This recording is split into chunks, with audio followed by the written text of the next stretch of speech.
Thanks so much, Nina. Thank you for everyone. Thank you to everyone being here today. I want to begin by saying that in this time, we're a year anniversary tomorrow of the pandemic. I've spoken with a lot of small business owners. I've spoken with a lot of people that have been very deeply impacted by the pandemic. It has been very difficult, and people need supports right now. Small businesses are struggling. They need support. They need help. People are still worried about what the future holds. There's a lot of uncertainty. There's a lot of worry. There's a lot of anxiety. This is not the time to have an election. Justin Trudeau has now come out recently saying that he's aiming for a spring election. That is a wrong thing to do.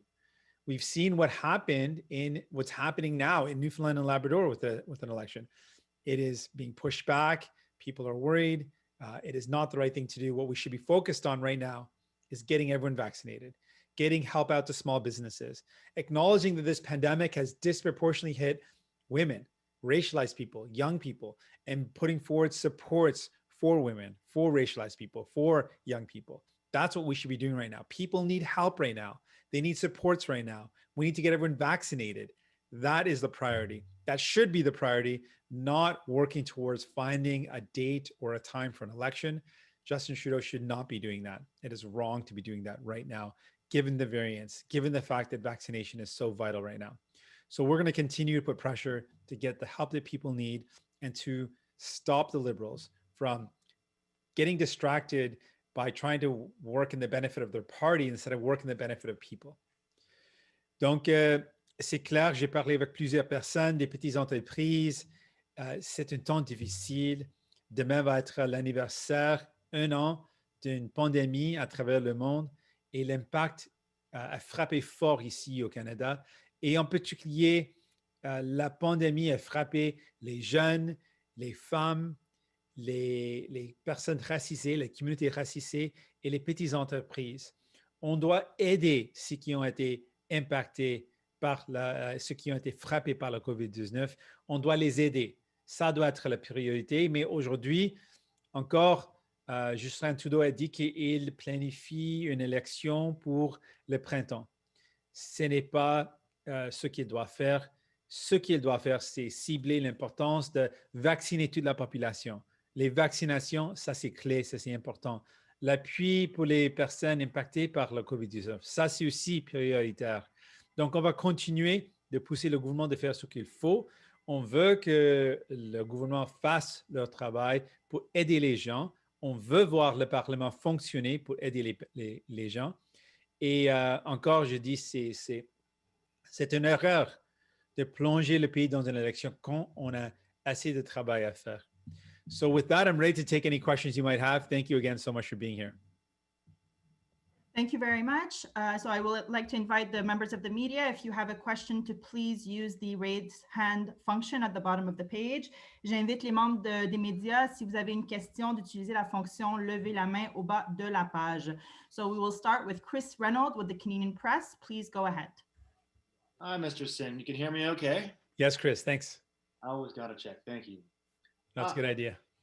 A couple particular questions for you today. One thing I'm wondering about is, given the growing talk we've heard around the possibility of vaccine passports, Health Minister Haidu has suggested this is something the government is looking into, despite possible concerns around privacy and equality violations might not be the right word, but concerns involving those factors. I'm wondering where you stand on vaccine passports for international travel. Well, I want to be clear. I don't think that is the solution. And I think we should make our decision based on the public health expert guidance and advice. But we know that just getting vaccinated doesn't mean you're not going to spread the virus.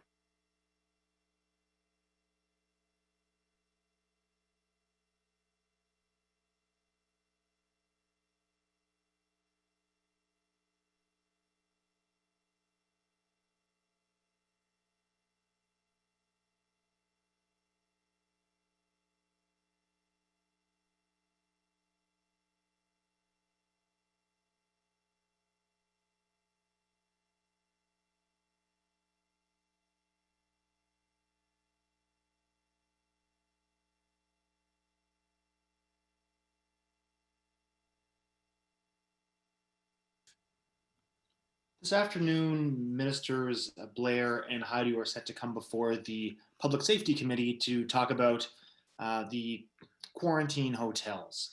I'm just wondering if you are satisfied with the government response following some big hiccups as it was initially rolled out, and also, if not, what the government should be doing. No, certainly not satisfied. There's been ample examples of how the Liberal government has failed to deliver this program adequately. It's an important program. It's worked in other countries. We've seen New Zealand and Australia, for example, use this policy or this practice, the quarantine hotel practice, effectively to reduce the spread. The Liberal government's failed. We want to make sure it's a clear, transparent, consistent program that actually makes sense and that actually works. On all those fronts, it's not been clear, it's not been transparent. There's been a lot of miscommunication, and it's not been effective so far. That needs to be fixed. Thanks. Thank you very much. Prochain, Raymond Fillon avec TVA. C'est à vous. Merci. Bonjour, M. Singh. Ce que M. Trudeau a dit ce matin par rapport aux élections, c'est qu'il ne veut pas écarter une élection ce printemps parce qu'il dit que le Parlement ne fonctionne pas bien. Selon vous, est-ce que le Parlement fonctionne bien ou pas bien? Il n'y a aucune preuve qui montre ça. Quand le gouvernement libéral montre qu'il veut travailler pour aider les gens, on a réussi à pousser pour les résultats et on a gagné des victoires pour les gens. On peut mentionner le fait qu'on a augmenté la subvention salariale. Les libéraux ont présenté à 10%, on a augmenté jusqu'à 75%. On a doublé la PCU. On a eu la chance de livrer l'aide pour les étudiants.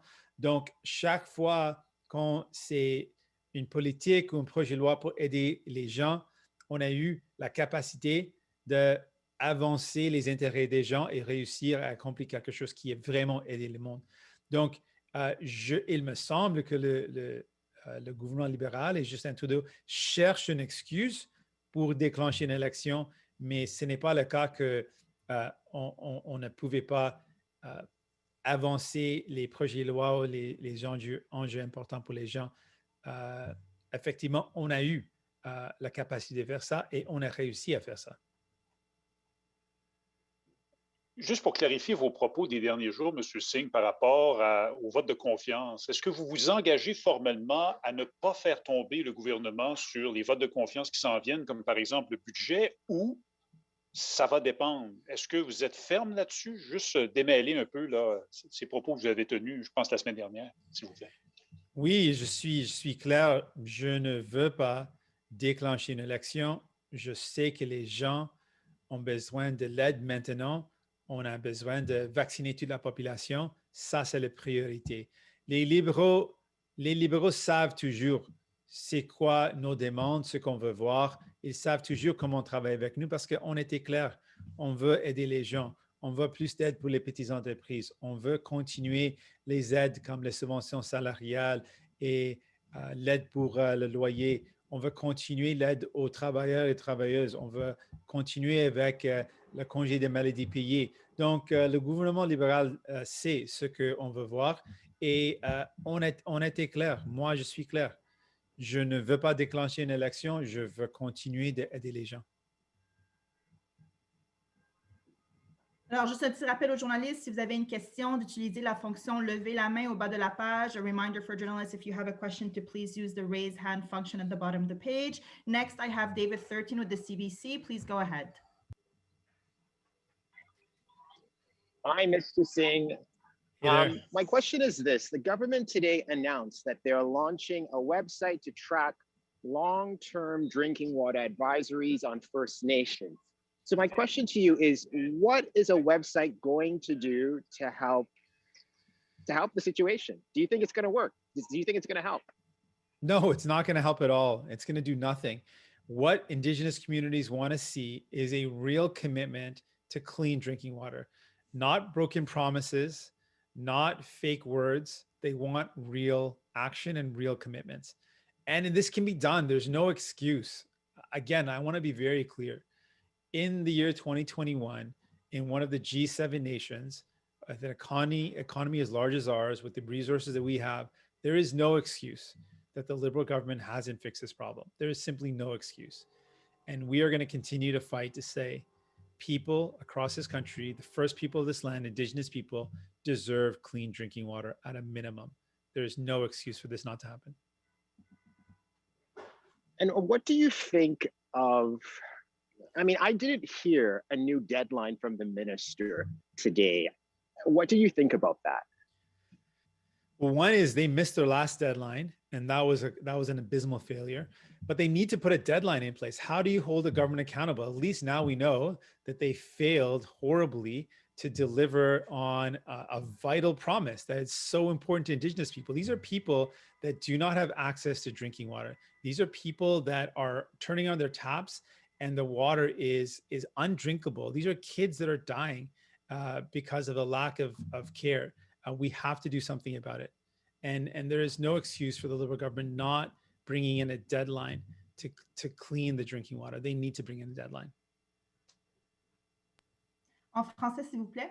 En français, le gouvernement libéral, c'est clair, ils ont encore donné des belles paroles, mais sans les actions concrètes.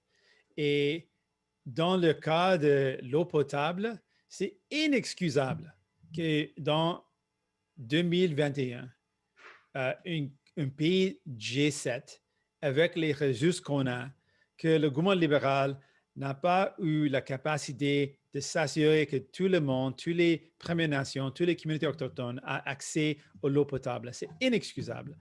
Et le fait qu'ils n'ont pas donné un deadline à quand ils vont arriver à ce bout, encore, c'est une trahison de la confiance des communautés autochtones. Prochaine, Marie Vastel avec Le Devoir, c'est à vous.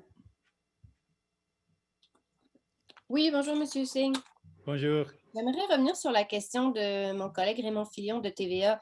Vous dites que vous êtes clair à savoir est-ce que vous engagez à appuyer le gouvernement pour tous les votes de confiance pour éviter une élection, mais vous semblez essentiellement dire en disant que le gouvernement libéral connaît vos demandes budgétaires, que la balle est dans son camp, que c'est à lui de mettre ce que vous voulez dans le budget pour que vous votiez pour. Donc, je répète la question, est-ce que vous vous engagez à appuyer le gouvernement lors de tous les votes de confiance pour éviter une élection ou pas?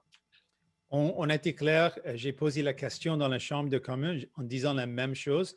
On ne va pas seulement veut pas, on ne va pas déclencher une élection. Si on a une élection, ça va être à cause du Justin Trudeau. Il va déclencher une élection. On était clair. Les néo-démocrates, moi, comme chef, j'étais clair, je suis clair.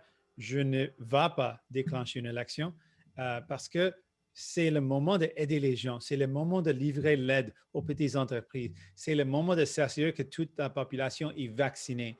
Donc, mes priorités sont claires. Je veux aider les gens. Je veux s'assurer que tout le monde est vacciné. Ça, c'est les priorités à ce moment. Donc, je sais que vous êtes clair, là, mais pour être clair, peu importe ce qu'il y a dans le budget, vous allez voter pour. Encore, moi, j'ai dit souvent, mon but, c'est de faire fonctionner le Parlement. Mon but, c'est de livrer l'aide aux gens. Mon but, c'est d'aider les petites entreprises, d'aider les travailleurs. Et pour faire ça, on n'a pas besoin d'une élection. On a besoin de travailler dans le Parlement. C'est exactement ce que je vais faire. Prochaine, Catherine Lévesque avec La Presse canadienne, c'est à vous. Oui, bonjour, Monsieur Singh. Je veux continuer. Catherine, on t'a perdu. Je pense que tu t'es revenue sur sourdine. Oui, on a perdu Catherine, mais... Oui, OK, est-ce qu'on m'entend? Oui. D'accord, parfait. Excusez-moi. Non, Il y avait quelques manœuvres. Je voulais juste continuer sur le fonctionnement du Parlement. Un peu plus tôt, vous avez dit à mon collègue Raymond Fillon qu'il n'y avait pas de preuve que le Parlement fonctionnait mal. Or, hier seulement, votre leader parlementaire, Peter Julian, disait justement que c'était de la faute des conservateurs, qu'il y avait des manœuvres, là, des procédures pour justement causer de l'obstruction au Parlement. Donc, comment pouvez-vous dire qu'il n'y a pas de preuve que le Parlement ne fonctionne pas? Deux choses. Le Parlement fonctionne. Si on parle de si ça fonctionne rapidement, il y a des problèmes que les conservateurs ont créés, oui, c'est clair. Mais on a beaucoup d'exemples de comment on a livré l'aide aux gens. Quand on parle de la PCU, on a eu la capacité de livrer l'aide aux gens et nous, comme les néo-démocrates, on a doublé l'aide aux gens. On a livré l'aide pour les étudiants. C'était nous, les néo-démocrates, qui a fait ça. Donc, on a plusieurs exemples de comment on a réussi à livrer l'aide pour les gens, pour les familles, pour les travailleurs. Donc, dans la fonction du Parlement, on peut continuer comme ça. Si le gouvernement veut avancer n'importe quel enjeu qui aide les petites entreprises, les familles, les travailleurs, les gens, les femmes, on est là et on est prêt de faire ce qu'on a fait en avant. On a déjà fait ça. Donc, c'est clair que si le gouvernement veut continuer de livrer l'aide, les néo-démocrates ont montré à plusieurs reprises qu'on peut le faire.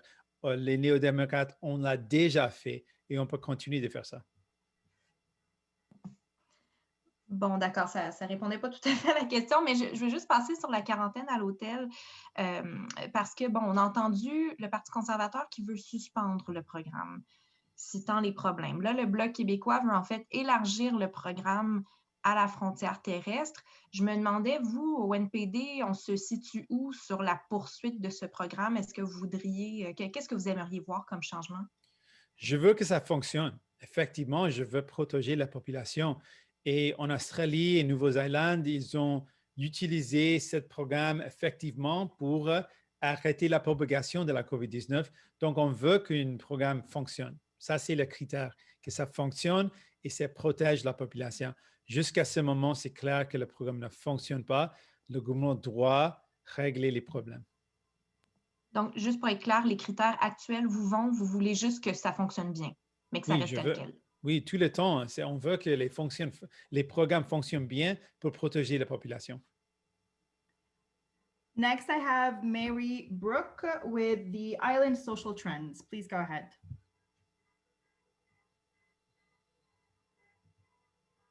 Hi there, Mary. You're just on mute still. Now I'm coming through? Yes, you are. Okay, thanks. So the impact of women on, because of the pandemic, on their economic security, their inclination to stay home to take care of the children, and you're talking about election timing. So I'm just wondering, what kind of specific initiatives do you think the NDP could propose to improve the conditions for women in the workplace, particularly before an election is called?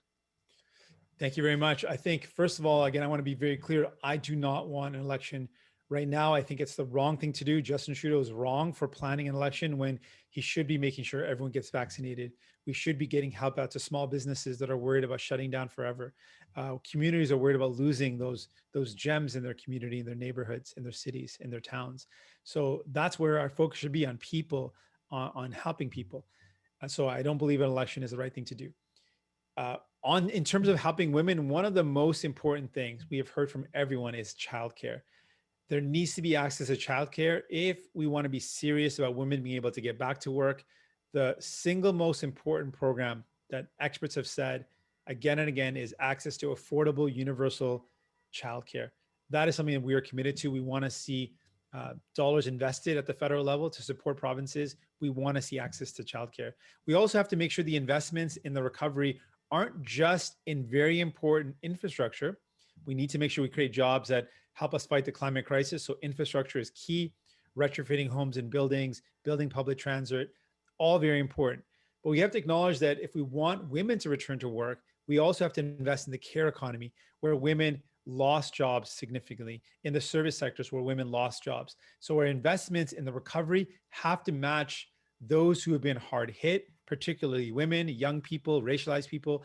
And we make investments not just in the traditional sectors, which are very vital, and we will make those investments. We also need to make investments in the care economy to make sure women are able to return to work.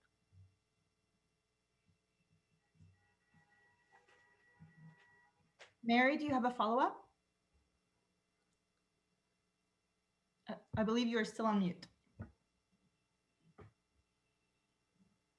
Sorry about that. The computer did that.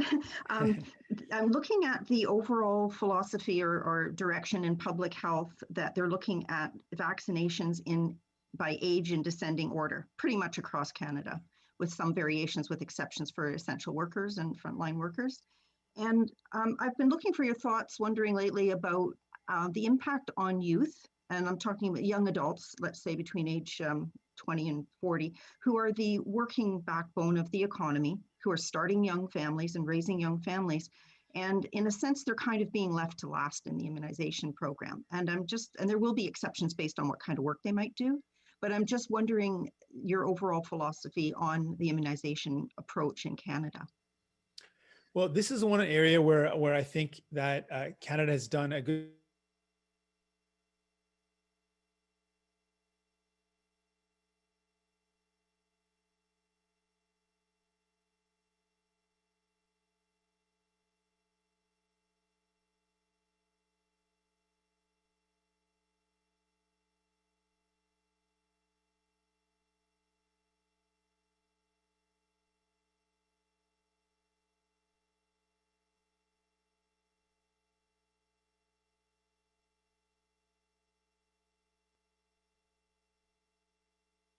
to start their life, looking to start to buy their first home. For someone just starting off in life, and for young people just graduating or going to university or college, they have been the hardest hit in a lot of ways. Their jobs, the entry-level jobs, the jobs that they would normally have started off at, aren't there. They're not able to go into work to learn from coworkers and colleagues. And for someone who's well established, working at home is easy, but someone just getting the foot into the door and starting, it's been very difficult. So I really want to acknowledge how it has been difficult on young people. And we are really committed to making sure the recovery focuses on how we can get young people to work and how we can support them in this time. Last questions goes to David Thurton with the CBC. Please go ahead. Back for round two. Yes, you know it, always. I wanted to circle back to something the Prime Minister said yesterday when he was asked about the monarchy and how you reconcile that with stamping out colonialism. He basically said that the solution to tackling systemic racism isn't suddenly to toss out all of our institutions. So Mr. Singh, this question isn't so much about the monarchy and whether we should get rid of it, but it's about what is the right way to tackle systemic racism. Do you agree with the Prime Minister that tackling systemic racism doesn't mean dismantling the system? No, not at all. If we want to tackle systemic racism, it means tackling all the systems that perpetuate racism. We have to look at a systems approach. That's the only way. Changing, and this is very instructive. I think it's very illustrative of the Liberals' approach. Instead of looking at structural problems, they change an appointment. Instead of fixing a culture problem in an institution or an organization, they tweak one thing. That's not going to fix the problem. And that's why we've seen symbolic gestures from the Liberal government, but not concrete action. Like on something as simple as the Prime Minister took a knee at a Black Lives Matter protest, a symbolic gesture, but has yet to do anything concrete that the activists had asked for. People are saying, let's reform racial profiling at the federal level. Let's do something about the use of force. Let's change the approach of someone who's dealing with a wellness check or someone who's dealing with a mental health crisis and make sure they're not being confronted with someone armed with weapons, yelling aggressive voice commands. That's probably not the right way to deal with someone going through a mental health crisis or a wellness check or a health crisis in general. Let's change the approach and say, in a health crisis, you should get a health worker. Any of these clear and vital steps could have been taken. But again, the Liberals they don't look at system change. They look at symbolic gestures and tinkering with symbolic appointments as opposed to concrete changes to fix the system that is at the heart of the problem. That is inherently what the Liberals have continued to do and why they have failed at bringing in real change. But at some point, Mr. Singh, do you have to ask yourself, or do Canadians have to ask themselves, is the system reformable? And in some cases, do we need to just start afresh? And and Canadians are asking this when it comes to the police, when it comes to other institutions as well. At some point, do we just need to start afresh? I think it's a case by case. And there are some situations where we can fix them. There's some institutions that absolutely have to be completely reimagined because their goals are not in line with justice and fairness. So some institutions need to be completely redefined and restructured entirely, for sure. There's no doubt about it. And there might be cases where we can make some concrete changes that would fix the system. But at a minimum, what we know is we need to address a systems problem with systems changes, whether it's restructuring the entire system or making some massive system changes. That's what we need to do, whether it's in housing, whether it's in education, whether it's in criminal justice, whether it's in healthcare. We need to make real system changes to get the results we want. Thank you very much. This puts an end to the press conference. Ceci met fin à la conférence de presse. Merci beaucoup. Merci, thank you, bye.